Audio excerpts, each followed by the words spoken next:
Hello guys! Nasa tindahan po tayo ngayon kaya't I will let you view our mini tindahan or sari-sari store. Kaunti lang po ang paninda namin pero sa awa ng Diyos at sa sipag ni Mama nagtagal din. Meron nga kaming kasabihan sa Bisaya na, bahala ginagmay basta kanunay. Si Mama ko pala, tingnan nyo naman kung gaano ka-hands-on sa kanyang munting tindahan.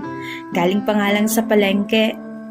Pag ako naging ina, ewan ko ba kung kaya ko ang mga diskarte na meron si Mama. Nang dahil sa kasipagan, tingnan nyo naman ang isang kamay na pilay. Nadulas kasi si Mama tungkol sa pagpaningil sa mga utang sa silinganan. Ito pala yung mga tinda namin, 2,000 pesos lang ang first puhunan namin dito. Pero sa sipag at tiyaga, ayan nadagdagan din naman. Siguro nga sobrang dami na ng tinda ni Mama. Kaso nga lang, pag kami magkakapatid pinabantay, daling maubos ang paninda. Pero walang kita. Kain lang kasi ng kain, may pantulak pa na soft drinks. Kaya laking gulat ni Mama pag kami nagka-hyper. Gulay lang naman palagi namin kinakain. Kung minsan, nahihilo din dahil sa acid. Ang dami kasing junk foods na kinakain, may pa-ice pa. Meron naman tayong pampaganda at pampaputi na products. Meron pang bra. Pag itong bra namin na tinda suotin nyo, magbuka talaga kayong virgin.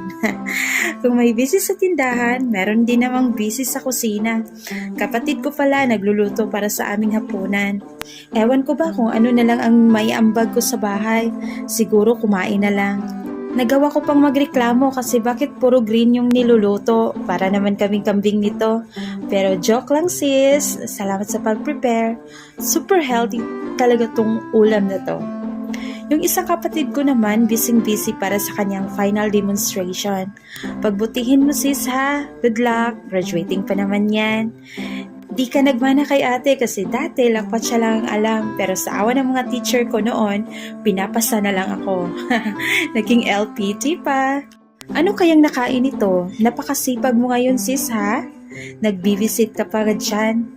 Pwede na talagang mag-asawa, kaso nga lang, mahal pang bigas. Ulam nga namin, puro green. Kain muna tayo guys, akala ko sa ulam puro green lang. Pero meron naman palang fish, super healthy ng ulam kahit walang kapares. Thank you guys, ayan lang muna. Thank you for watching. Don't forget to like, share, and follow my page. Bye bye!